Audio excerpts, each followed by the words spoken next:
신원화 교수가 지은 책 가운데서 죽음에 이르는 7가지 죄, 현대적 관점에서 재조명한 7가지 대죄와 성화의 길이라고 하는 책이 있습니다. 그 책에 죽음에 이르는 7가지 죄가 이렇게 기록이 되어 있는데, 교만과 시기, 그리고 분노, 그리고 나태, 그리고 탐욕, 탐식, 정욕, 그리고 허영, 이렇게 기록이 되어 있는데, 그 비슷한 내용의 책 가운데 도널드 캡스가 지은 대죄와 구원의 덕이라고 하는 책이 있습니다. 여기서 이야기하는 대죄는 큰 죄를 이야기하기보다는 deadly sins라고 하는, 즉 죽음에 이르는 그런 죄라고 하는 의미입니다. 그러한 대죄와 구원의 덕이라고 하는 그 책에 보면 이 죽음에 이르는 7가지의 죄를 요일과 연결해서 이렇게 이야기를 합니다. 그림을 한번 보여주시겠습니까? 가장 먼저 주일입니다. 주일은 바로 교만과 싸우는 그런 날입니다. 교만이라고 하는 그 단어의 뜻은 잘난 체하며 뽐내고 건방지다라고 하는 뜻을 가지고 있죠. 이 주일은 바로 교만의 죄와 연결이 되어 있습니다.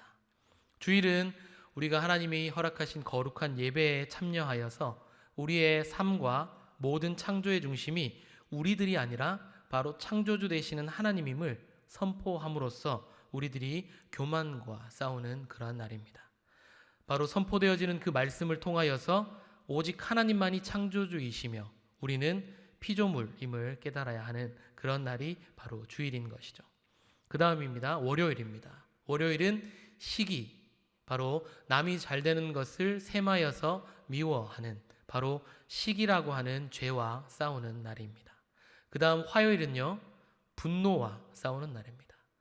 분개하여 몹시 성을 내는 바로 이 분노와 싸우는 날인데, 바로 이러한 월요일과 화요일, 시기와 분노라고 하는 이 죄들은 우리들 자신의 가치와 존엄성에 상처를 입은 것과 관련이 있습니다. 교만과 씨름을 벌인 주일의 다툼이 연속되고 있음을 나타냅니다. 우리가 월요일에 직장에서, 그리고 각자 주어진 삶의 자리, 또 사회에서 많은 사람들을 통해서 나타나고 있는 대죄의 그런 목록이기도 합니다. 그 다음입니다. 수요일. 수요일은 바로 나태, 바로 행동과 성격 따위가 느리고 게으르다라고 하는 뜻을 가지고 있습니다. 수요일은 일주일의 한가운데에 위치하고 있기 때문에 바로 주일에 선포되어 있는 그 말씀과 주일에 드렸던 그 예배와 그 다음 하나님의 사역과 그리고 다가오는 주일로부터 멀기 때문에 바로 영적인 무관심에 가장 취약한 시기의 죄입니다. 그 다음 목요일입니다. 목요일은 바로 탐욕의 죄입니다. 지나치게 탐하는 욕심이 탐욕이고요. 그 다음 금요일입니다.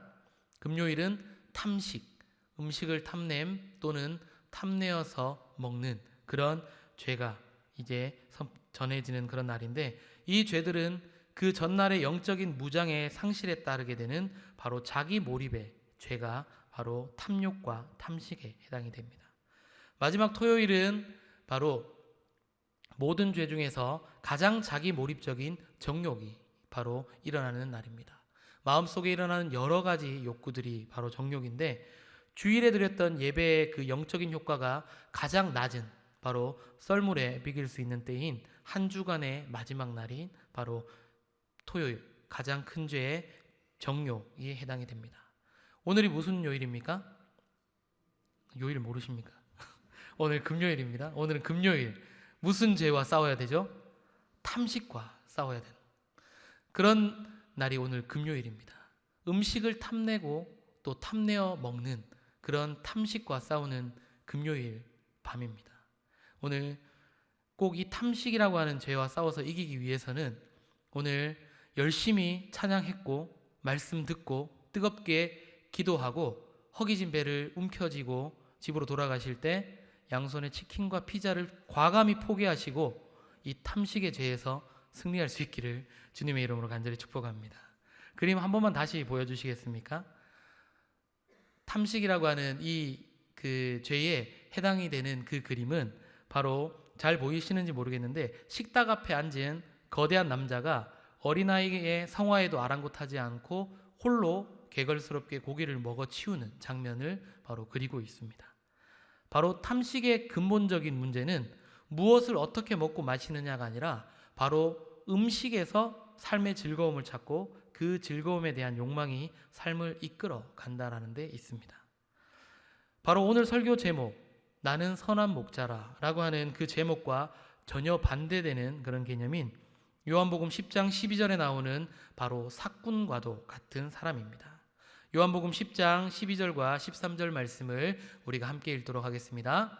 삭군은 목자가 아니요 양도 제 양이 아니라 이리가 오는 것을 보면 양을 버리고 달아나나니 이리가 양을 물어가고 또 해치느니라. 달아나는 것은 그가 삭군인 까닭에 양을 돌보지 아니함이나. 아멘. 마치 앞서 우리가 봤던 그 그림처럼 식탁 앞에 앉은 거대한 남자가 어린아이의 어떠한 상황에도 아랑곳하지 않고 오직 자기 배를 채우기에 급급하고 또 자기중심적이고 이기적인 모습과 너무 닮아있는 이가 바로 삭군입니다.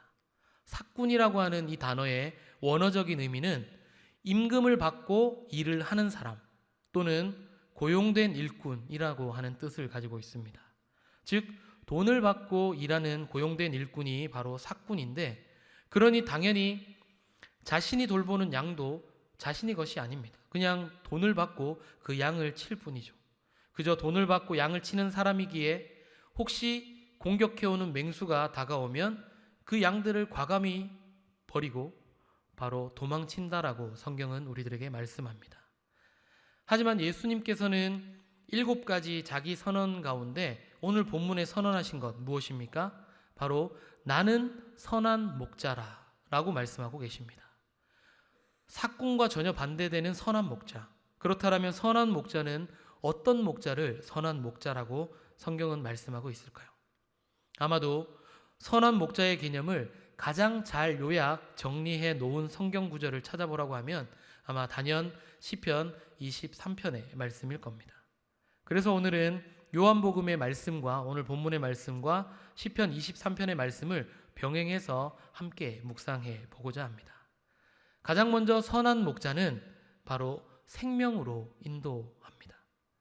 시편 23편 2절과 3절 함께 읽겠습니다. 그가 나를 푸른 풀밭에 누이시며 쉴만한 물가로 인도하시는도다. 내 영혼을 소생시키시고 자기 이름을 위하여 의의 길로 인도하시는도다. 아멘. 시편 23편 2절과 3절의 말씀처럼 양들의 내일은 바로 그 양들이 어떤 목자를 만나느냐에 따라 달라질 수 있다는 겁니다. 앞서 언급했던 그 삭군을 만약에 만나게 된다면 어려움이 찾아오면 삭군은 어떻게 한다고요?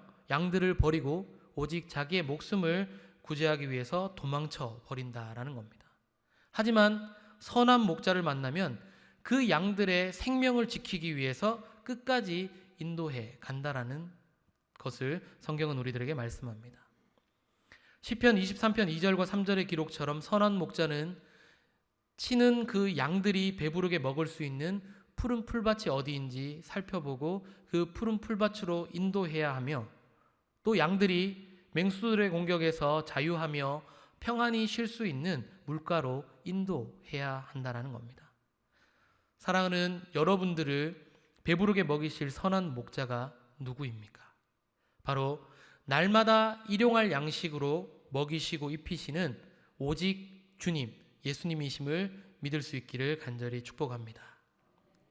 지금까지 우리가 많은 어려움 속에서도 먹을 수 있었고 입을 수 있었던 것은 우리의 수고와 노력임에 우리는 고백하지만 그것이 아니라 바로 선한 목자이신 예수님을 우리가 만났고 그 예수님의 인도하심을 따라서 우리가 오늘날까지 살아오게 된 줄로 믿습니다.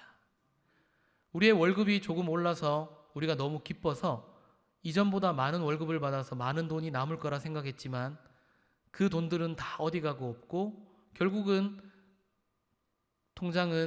월급은 통장을 스쳐 지나갈 뿐 그저 늘 통장에 내역만 기록되어 있다라고 누가 이야기를 하던데, 적게 받을 때 우리는 너무나 많은 빚을 질 거라고 또 생각을 하지만 하나님은 그때 또 필요한 것들을 하나님의 방법으로 채우셔서 우리로 부족하지 않게 채우시고 먹이시고 입히셔서 오늘날까지 우리를 인도해 주신 줄로 믿습니다.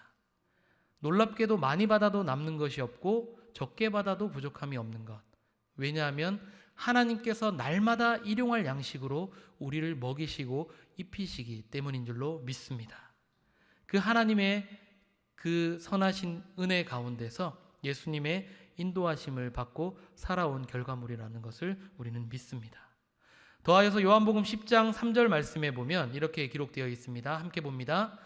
문지기는 그를 위하여 문을 열고 양은 그의 음성을 듣나니 그가 자기 양의 이름을 각각 불러 인도하여 내느니라. 아멘.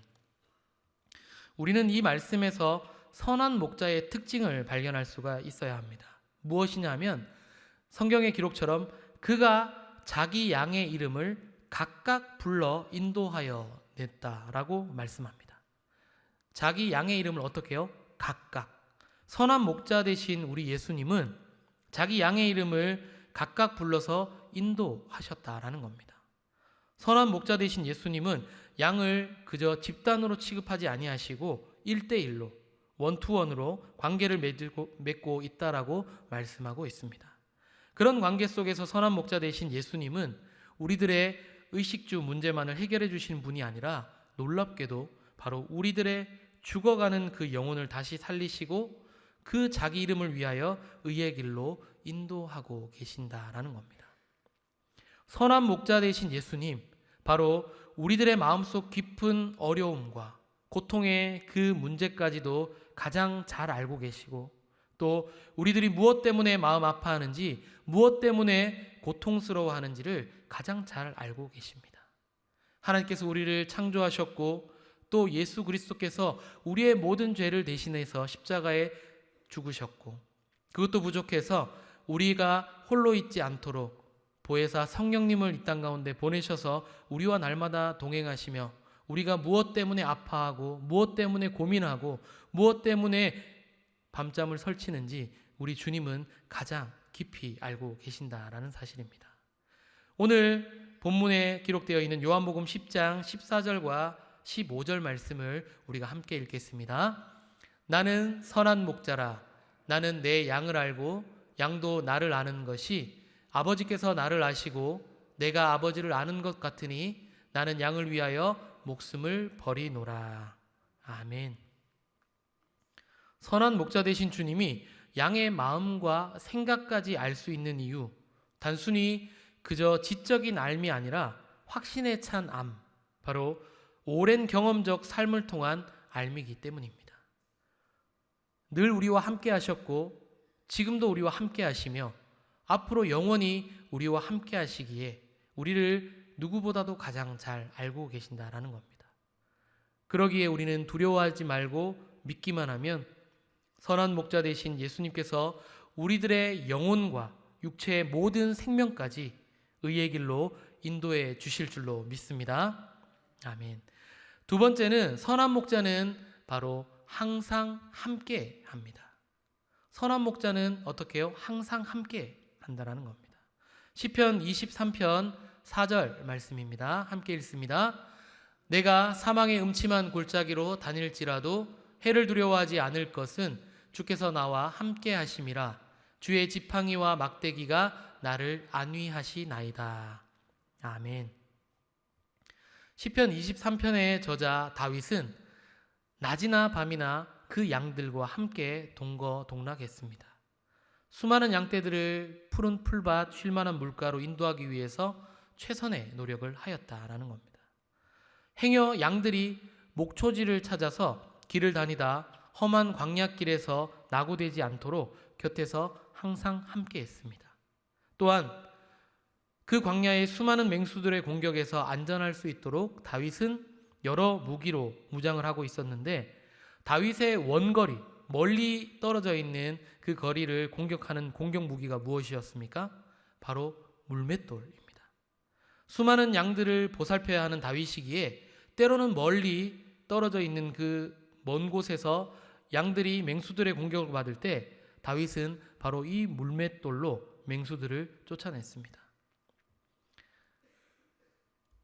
상상하건대 아마 처음부터 물맷돌의 달인이 되지는 못했을 겁니다. 다윈 역시도 처음에는 맹수들을 공격한다고 물맷돌을 했지만 자기 양이 맞거나 아니면 빗 맞아서 다른 곳으로 떨어졌을 때도 있겠지만 지속적인 경험을 통해서 다윗은 물맷돌의 달인이 되었다라는 거죠.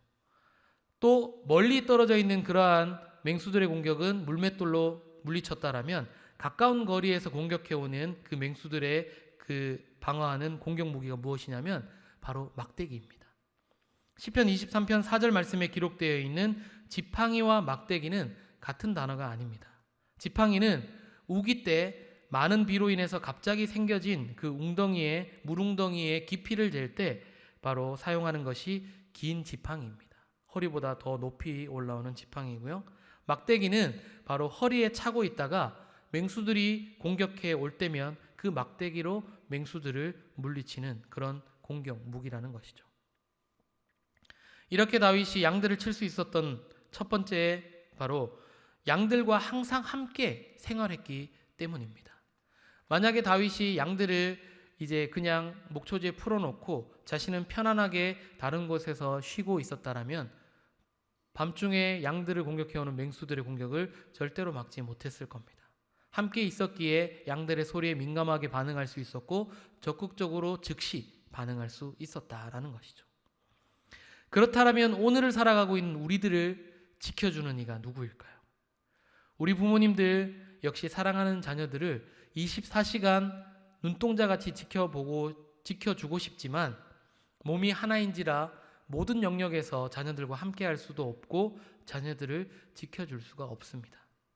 가장 완벽하고 확실한 방법은 바로 선한 목자 되신 예수님의 손에 우리 사랑하는 자녀들의 삶을 맡겨드리는 것입니다.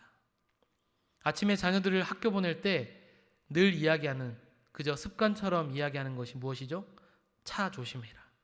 언제나 안전하게 조심히 학교 다녀와라.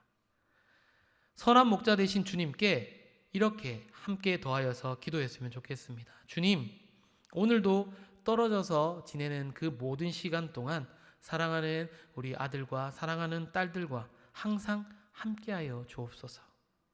우는 사자와 같이 우리 사랑하는 자녀들을 공격하는 악한 세상 속에서 지팡이와 막대기로 우리 사랑하는 자녀들을 지켜 주옵소서. 이렇게 기도하시면 우리 좋으신 선한 목자 되신 주님께서 우리 사랑하는 자녀들이 어디에 있든 무엇을 하든 그 상황과 환경에서 가장 능력의 손길로 우리 자녀들을 지켜주실 줄로 믿습니다. 사랑하는 자녀들이 군에 있건 해외 유학으로 또 먼 타국에 있건 하늘들의 하나님은 한국에만 계시는 것이 아니라 세계 곳곳에 세계 열방의 모든 이들에게 함께 역사하시는 그런 주님이심을 믿습니다. 그 선한 목자가 바로 우리 사랑하는 자녀들을 지켜 보호해 주셔서 가장 안전하고 온전한 그런 삶을 살아갈 수 있기를 주님의 이름으로 간절히 축복합니다. 마지막 세 번째 선한 목자는 바로 결국 승리합니다. 시편 23편 5절 말씀을 함께 읽겠습니다. 주께서 내 원수의 목전에서 내게 상을 차려주시고 기름을 내 머리에 부으셨으니 내 잔이 넘치나이다. 아멘. 사랑하는 여러분, 지금까지 살아오면서 내 인생에서 지우고 싶을 만큼 싫은 원수 같은 사람들이 있습니까? 저 사람만 내가 만나지 않았다라면 내 인생이 이렇게 되지 않았을 텐데, 저 사람을 만난 순간부터 내 인생이 이렇게 나락으로 떨어졌다. 원수 같은 그런 사람들, 아니면 원수까지는 아닐지라도 내 인생에 하나도 도움이 되지 않는 왼수 같은 사람은 있지 않겠습니까? 때로는 그들에게 복수하고 싶다라는 생각 또한 들 것입니다. 어떻게 하면 내가 당한 이 모욕과 치욕들을 되갚아 줄 것인가? 나를 이렇게 나락으로 빠뜨렸던 저 사람에게 내가 어떻게 복수할까? 고민하고 생각하고 가장 최고의 복수를 꿈꾸며 예전에 영화에서 들었던 것과 같이 아버지의 원수를 갚기 위해서 20년간 칼을 갈았던 것처럼 20년 동안 그 원수 갚을 것을 생각하며 주야로 묵상했던 그 인생, 과연 행복할까요? 가장 최고의 복수가 무엇일까요? 흔히들 내가 내 손으로 원수를 직접 갚는 것을 최고의 복수라고 생각할지 모릅니다. 하지만 그것은 주님의 방법이 아닙니다. 오히려 최고의 복수는 우리가 읽었던 시편 23편의 5절의 말씀처럼 원수들이 보는 눈 앞에서 주님이 차려주신 최고의 밥상을 받아서 마음껏 먹고 마시는 것, 이것이야말로 최고의 복수인 줄로 믿습니다. 우리들의 믿음의 여정도 마찬가지입니다. 우리 주님은 우리가 원수들로 인하여서 우리 자신들의 삶이 파괴되는 것을 주님은 원치 않으십니다. 우리를 살리기 위해서, 보잘것없는 내 인생을 살리기 위해서 선한 목자는 목숨까지 버리셨는데 우리가 스스로의 삶을 망가뜨려서 되겠습니까?